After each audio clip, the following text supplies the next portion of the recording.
Hello students, a very warm welcome to yet another exciting journey of learning English grammar. Today, I wish and hope that you all are as fit as a fiddle. Okay? So now, let's begin our lesson with the warming up activity. Are you all ready? So at my count of 1, 2 and 3, let's begin the pranayama.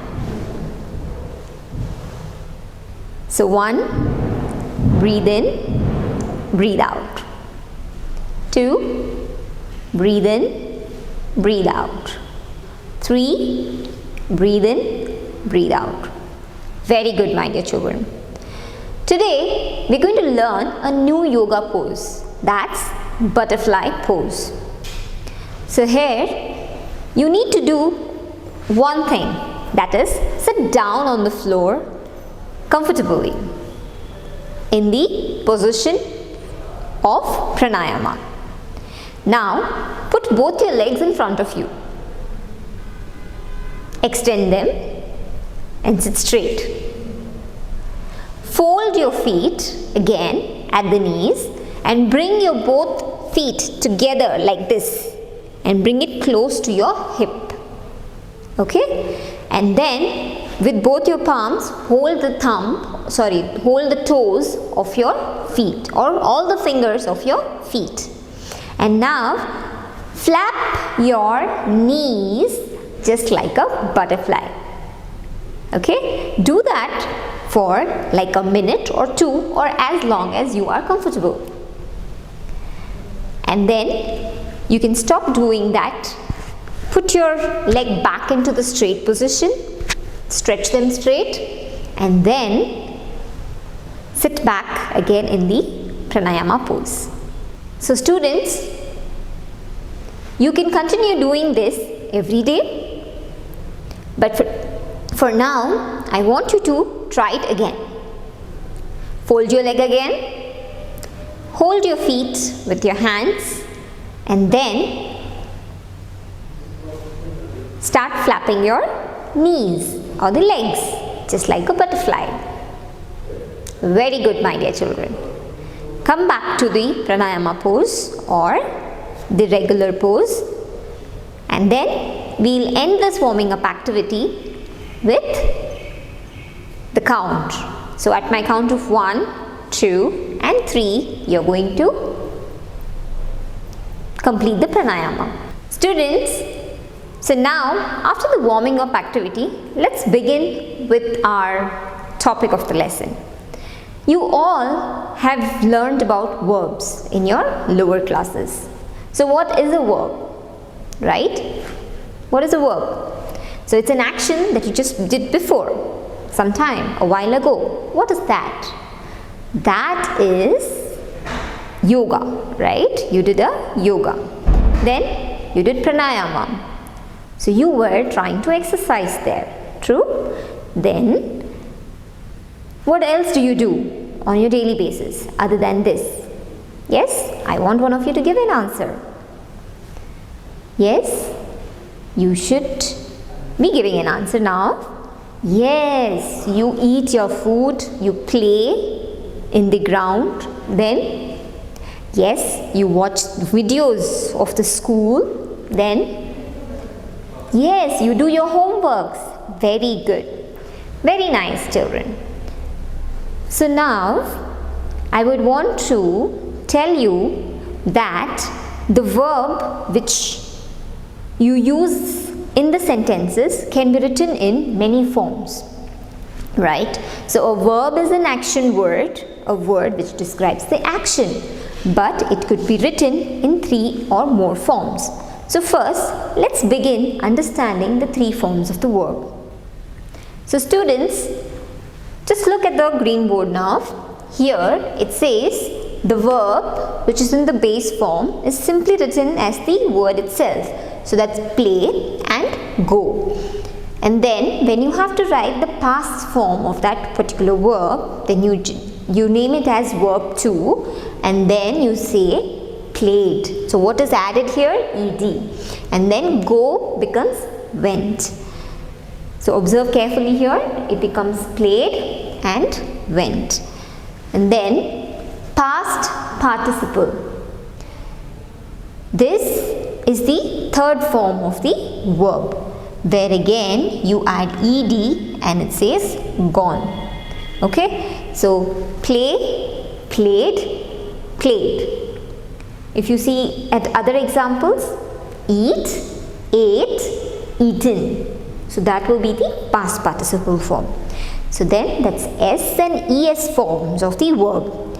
So sometimes you add S to the verb or you add ES depending on the word. So when do we do that? It depends on the number of the noun. Okay. So that says plays and then goes. ING form. So this is ING form means what? The action is continuously happening somewhere. So that is VING. So that's playing and then it is going. Right? So these were the three forms of the verb. Now, if you see that these verbs or the forms of verbs take us to a particular point. It says that some action would have been done in the past, some action is happening now, and some action might be or will be going to be happen in the future, right? So it might happen in the future, it will happen in the future, it is happening now, or it would have happened in the past. So this brings us to today's topic of the lesson, that is simple tenses. Students, it's time for us to look at the story. Now, here is a story of Mr. Roy. We are going to read this story and you all are going to identify the verbs in the story, right? So let's begin reading it. Mr. Roy cooks for his family every day. He buys vegetables and fish every morning before going to work. He worked in a factory before he joined his present office. At that time, he lived in the suburbs of Kolkata. His parents stay with him now, but his children moved to Mumbai for higher studies last month.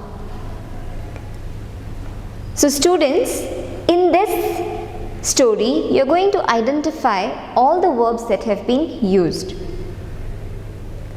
So, Mr. Roy cooks food for his family. So, which is the verb here? Yes, you're right. That's cooks. Next, he buys vegetables and fish every morning before going to work. So, what is this? Buys, right? The sentence has the verb buys. And then, before going to work. So, here if you see, going is a verb. So, we're going to underline this. He worked in a factory before he joined his present office. So, worked, right? So, then you need to underline worked. Before he joined.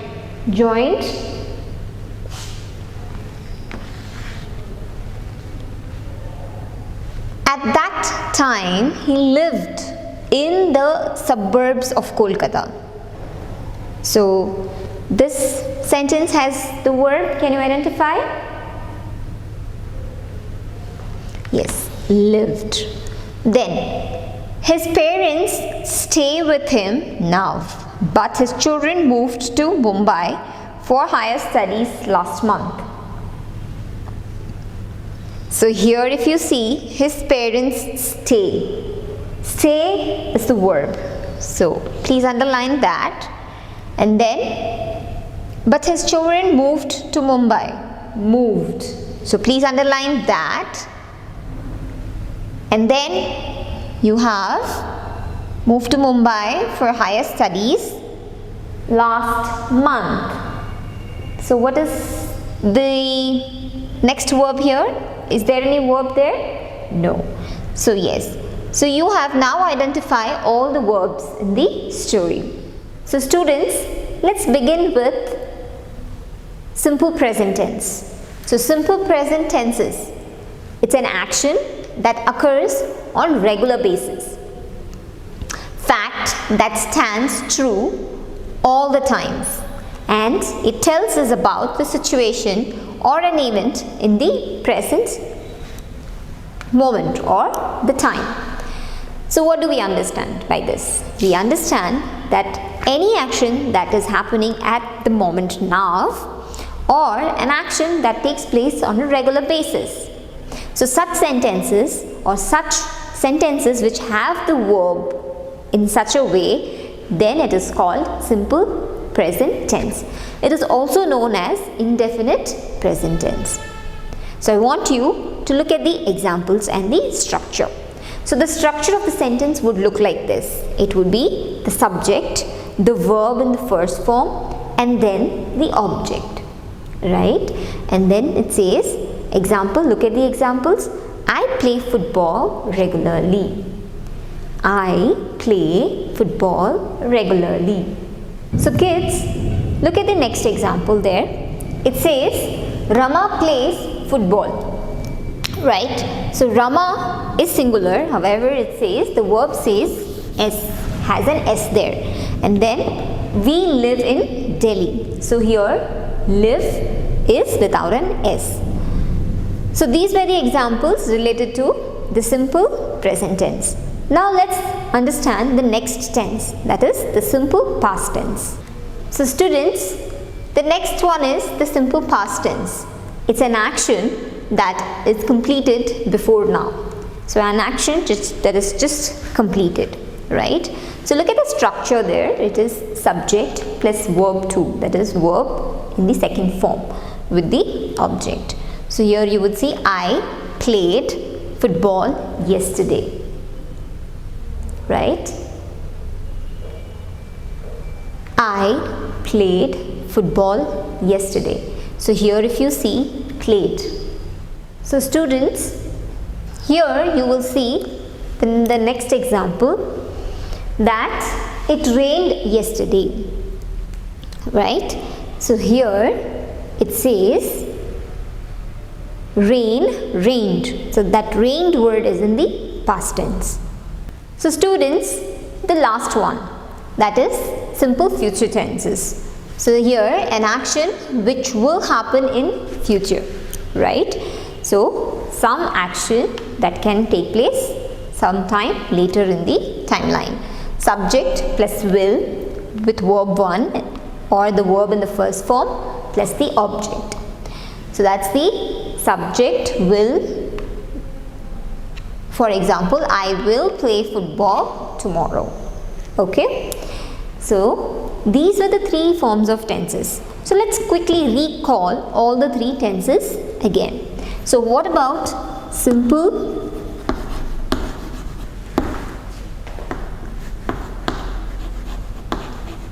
present? So if this is the timeline here, okay, then you have 3 points on the timeline. That is the past, the present, and finally the future. Okay, so in simple present the point would be here, and when you are talking about the past, that is, then the point is going to be here. Then when you are talking about the future, then the point is going to be here. Alright, so these were the three forms of tenses. Let's quickly begin with solving a few exercises. Now what are those? Come to page number 44 on your English grammar book. I want you to solve the first exercise. So here the first one says, fill in the blanks according to the instructions. As a child, I dash in my free time. But now, I dash daily. So here it says, how would you write the sentence? It says in the bracket, simple past of play. So what is the simple past of play? Yes, it is played. So as a child, I played in my free time. And then simple present of read is read. But now I read daily. Okay? Next, I dash to the news with great interest. Okay? Then I dash to become a journalist. Simple past of listen and simple past of decide. So how would you solve this?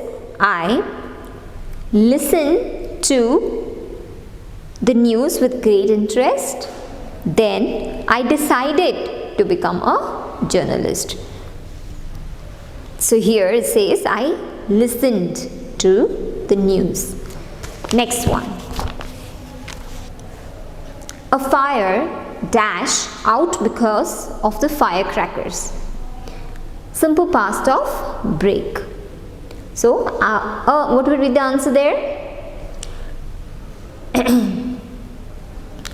A fire broke out because of the firecrackers. I dash to my uncle's house tomorrow evening. That's simple future to go. Of go. Okay? So I go to my uncle's house. I will go. Right? It is a future. So I will go to my uncle's house tomorrow evening. Next, fifth one. He dash his full support to the team. He dash full support to the team. So he lended his full support to the team. But they dash not dash his instructions. But they could not follow his instructions. So these were the 5 questions that we just solved now. I want you to do the rest of the questions by yourself. You can also try solving exercise 45. Exercise A on page 45, which is also a simple exercise. Then come to page 46. There it says, fill in the blanks as per the instructions. My sister never drank coffee. She tea. So that's she preferred tea. So the next one here, the Das family enjoyed the vacation thoroughly. Then he swam to the tournament in March. Or he will swim at the tournament in March, because in the bracket it says future, okay, and not the past. The future will overflow if it rains again tomorrow, right? Fifth one, Raghu attended the workshop in the evening. So these were the questions, and you can solve the next of the questions by yourself. So students, now it's time for an activity. I am going to present to you a group of words, and then you're going to categorize them into the correct tenses. So you're going to put the word, if it is in simple past, under the simple past category, and if it is in the simple present, then you're going to put them in the simple present category. And then if it is in simple future, then you're going to put it in the simple future category. So are you all ready? So students, here are a few words. Okay? Now you're going to read them, analyze or understand, identify them, as to in which category they should fall. Okay, so first one, will play. So does it fall in the past category, present category, or future category? So it is will play. So first word, will play, will come in which category? Tell me. Future. Very good. So I'll place it here. Then will walk. Again, yes, in future. Then will bake in future. Then played, past. Very good. So you're going to put it here under this category.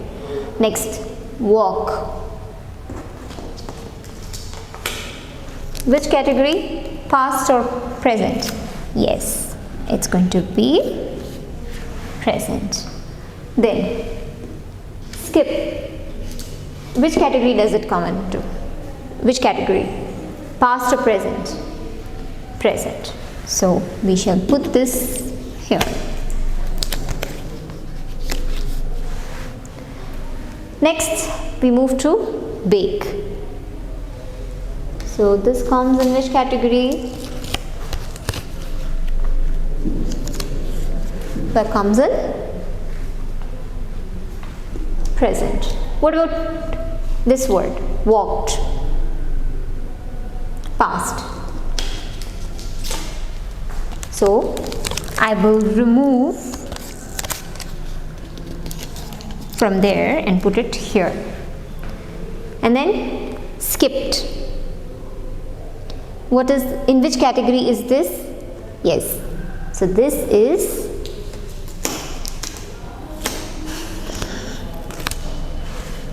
here.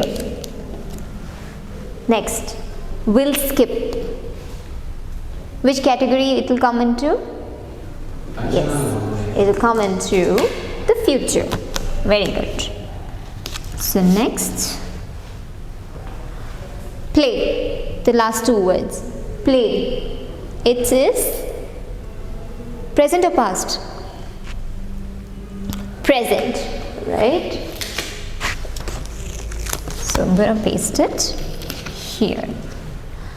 What about this? Baked. So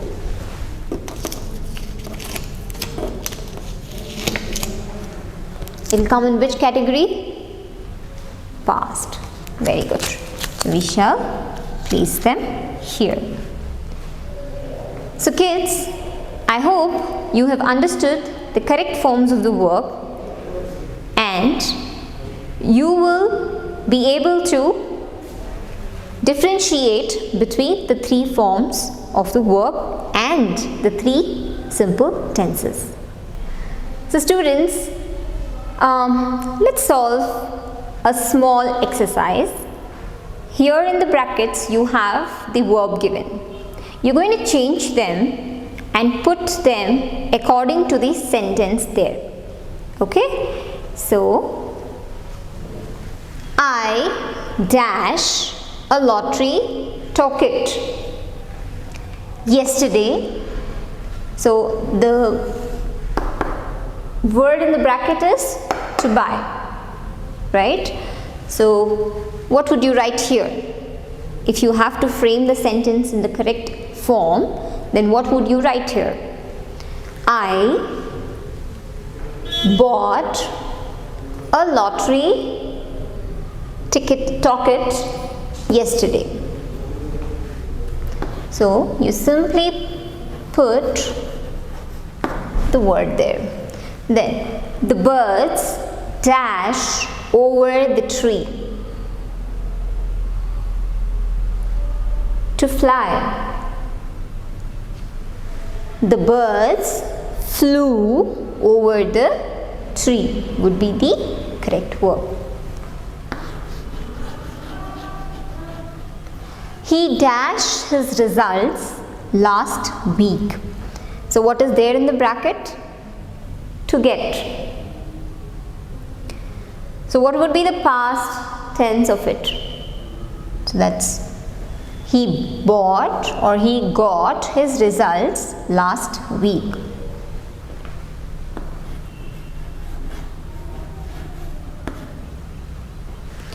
My book dash on the table. So here it says to be. My book is on the table will be the correct form of the verb. My lecturer dash that I failed to think. So what would be the tense here? So it's my lecturer thought that I failed. So put the word there.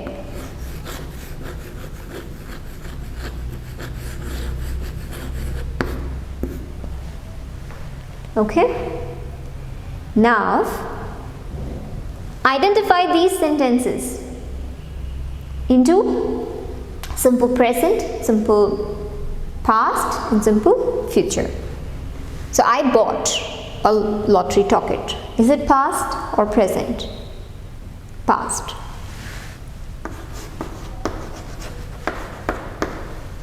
Next. The birds flew over.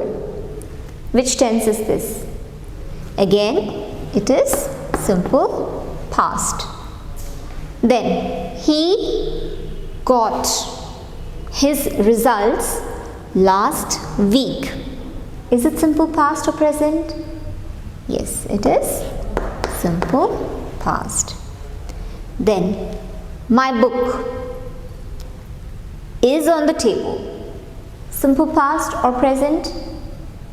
Present. So that is simple present. Next, my lecturer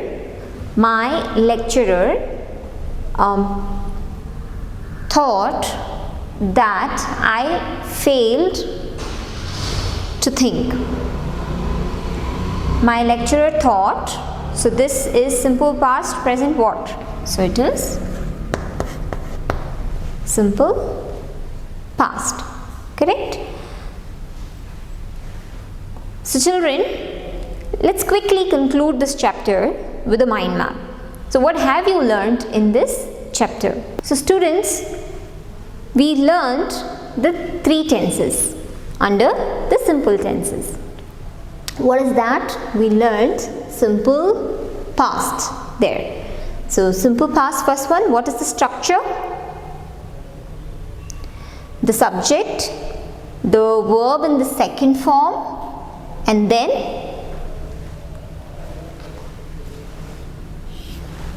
the verb in the second form and the object.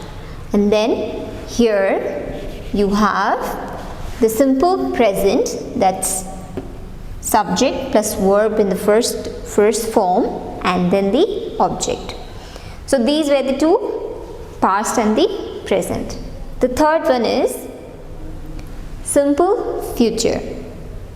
So here the structure is subject plus will with the verb in the first form and then the object, right? So finally we come to an end of the chapter. I hope you all have enjoyed the lesson and understood the rules or the structures of constructing the sentences in three different tenses, right? So I want you to do one thing, that is complete all the exercises given in the textbook. The last exercise which is there in the textbook of this chapter needs to be done in the notebook. So do that. So we shall meet again in the next video. Until then, you all take care and happy learning.